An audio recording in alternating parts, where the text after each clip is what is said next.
সাগরে নিম্নচাপের প্রভাবে সারা দেশে বইছে ঝড় বৃষ্টি। সব সমুদ্র বন্দরকে ৩ নম্বর সতর্ক সংকেত দিয়েছে আবহাওয়া অফিস। এই নিয়ে আরো জানাতে কক্সবাজার থেকে যুক্ত হচ্ছেন আমাদের সহকর্মী আব্দুর রহমান। আপনি আমাদেরকে জানাবেন এই যে সতর্কতা সংকেত জারি করা হয়েছে, বর্তমান কক্সবাজারে আবহাওয়া পরিস্থিতি কেমন দেখছেন, বিস্তারিত জানাবেন।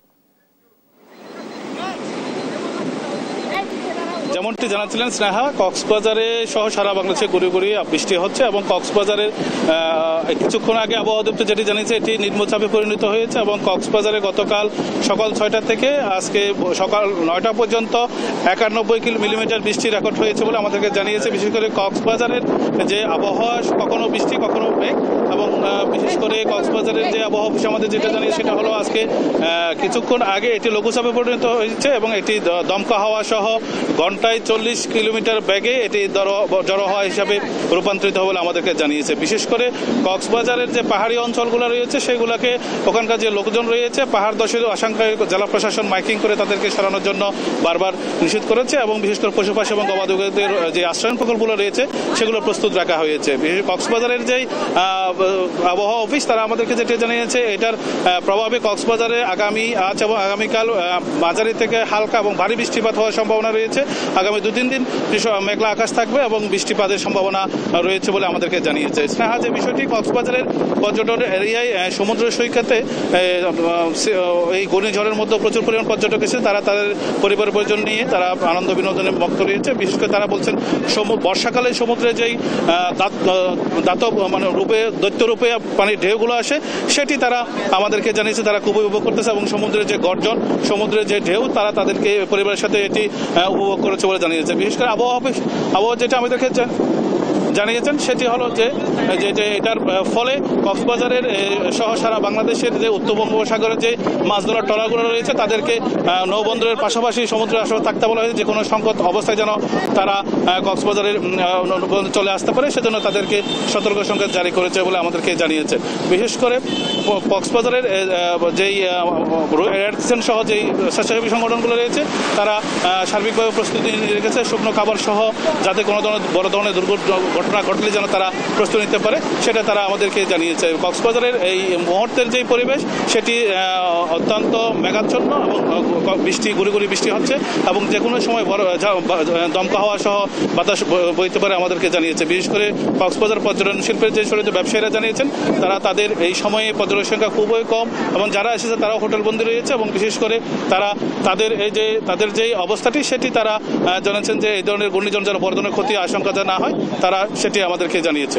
এটা ছিল আমার কাছে সর্বশেষ। স্নেহা, আব্দুর রহমান, আপনাকে ধন্যবাদ। দর্শক, শুনছিলাম কক্সবাজারের আবহাওয়ার বর্তমান পরিস্থিতি। এই মুহূর্তে আমরা চলে যেতে চাই নোয়াখালীতে, সেখানে রয়েছেন আমাদের সহকর্মী মাওলা সুজন। আপনি আমাদেরকে জানাবেন আপনার নোয়াখালীতে সেখানকার আবহাওয়ার পরিস্থিতি কেমন আছে, কি বলছে আবহাওয়ার অফিস?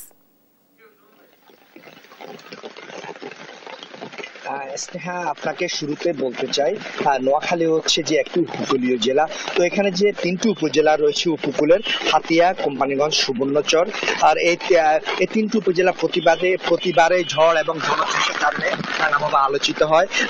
প্রতিটি ঝড় জলোচ্ছ্বাসে এই 3টি উপজেলা ব্যাপকভাবে ক্ষতি সাধিত হয় এবং এই 3টি উপজেলায় প্রতি বছরেই এমনি ঘূর্ণিঝড়ের কবলে পড়ে। তো আপনাকে জানিয়ে রাখতে চাই যে নোয়াখালীর আবহাওয়া অফিস সূত্রে আমি যেটি জানতে পেরেছি যে সকাল থেকে নোয়াখালীতে গুঁড়ি গুঁড়ি বৃষ্টি হচ্ছে, মাঝে মাঝে যে সাথে বাতাসও রয়েছে এবং বাতাসের বেগ আস্তে আস্তে বাড়তে থাকে। তো আপনাকে আরেকটি তথ্য জানিয়ে রাখতে চাই যে আবহাওয়া অফিস সূত্রে সকাল থেকে যেটি জানতে পেরেছি যে সকাল থেকে নোয়াখালীতে প্রায় 60 মিলিমিটার বৃষ্টি হয়েছে। জেলা আবহাওয়া অফিস সূত্র যেটি জানিয়েছে, জেলা আবহাওয়া অফিস আরো জানিয়েছে বৃষ্টিপাত আজ সারাদিন অব্যাহত থাকতে পারে লঘুচাপের কারণে। নিম্নচাপটি যতক্ষণ পর্যন্ত যে বঙ্গোপসাগর রয়েছে ততক্ষণ পর্যন্ত এই লঘুচাপ অব্যাহত থাকবে।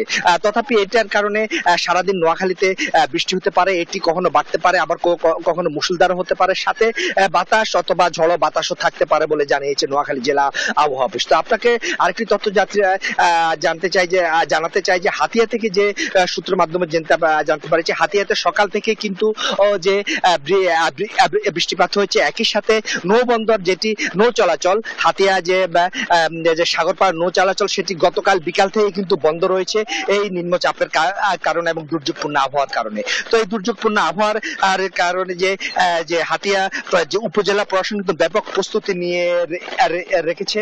যদি তেমন কোনো প্রাকৃতিক দুর্যোগ আর যদি ভয়াবহ হয় তাহলে হয়তো বা হাতিয়া উপজেলা প্রশাসন যে উপকূলীয় যেসব মানুষ রয়েছে, বিশেষ করে চরাঞ্চলে যেসব প্রান্তিক জনগণ রয়েছে তাদের ঘরে নিরাপদে সরিয়ে আনতে পারবে বলে তারা জানিয়েছে। তবে এখনো পর্যন্ত কিন্তু তেমন কোনো যে ব্যাপক আকার যে জলোচ্ছ্বাস বলতে যেটা বোঝায় যে ঝড় এবং জলোচ্ছ্বাস সেটি এখনো দেখা না দেওয়ায় কিন্তু কিছুটা স্বস্তি রয়েছে মানুষের মনে। একই সাথে তারা যদি যে বিপদ আশ করতে পারে, যে বিপদ যদি বাড়তে থাকে অথবা যদি বিপদ সংকেত বাড়তে থাকে, তারা অবশ্যই যে পার্শ্ববর্তী যে আশ্রয় কেন্দ্রগুলো রয়েছে, স্কুল কলেজ মাদ্রাসা, সেগুলো তারা আশ্রয় নেবে বলে হাতিয়া উপজেলা প্রশাসন জানিয়েছে। যে নোয়াখালী জেলা আবহাওয়া অফিস জানিয়েছে আর সারাদিন বৃষ্টির সাথে যদি ঝড়ো বাতাস অব্যাহত থাকে তাহলে নোয়াখালীতে যে বৃষ্টির পরিমাণ আরো বাড়তে পারে এবং এটি হয়তোবা যে জেলা সর্বোচ্চ বৃষ্টিপাতের রেকর্ড করতে পারে। স্নেহা, এ হচ্ছে নোয়াখালী থেকে আমার কাছে সর্বশেষ। সুজন, আপনাকে ধন্যবাদ। দর্শক, শুনছিলাম নোয়াখালীর আবহাওয়ার সর্বশেষ তথ্য। এই মুহূর্তে ভোলায় রয়েছেন আমাদের সহকর্মী ছোটন সাহা, সরাসরি যুক্ত হবো তার কাছে। ছোটন, আপনি নিশ্চয়ই আমাকে শুনতে পাচ্ছেন। ছোটন, আপনার এলাকায় ভোলায় আপনি এখন অবস্থান করছেন, সেখানকার বর্তমান আবহাওয়ার পরিস্থিতি কি, আমাদেরকে বিস্তারিত জানাবেন। স্নেহা, যেমনটি বলছিলেন যে উত্তর পশ্চিম বঙ্গোপসাগরে যে লঘুচাপ সৃষ্টি হয়েছে সেটি নিম্নচাপে পরিণত হয়েছে আজকে ভোরে। তো যার প্রভাবে কিন্তু এখন পর্যন্ত আমরা দেখেছি নদ নদী উত্তাল রয়েছে এবং সকাল থেকেই কিন্তু ঝোড়ো বাতাস বয়ে যাচ্ছে এবং ভোলার উপর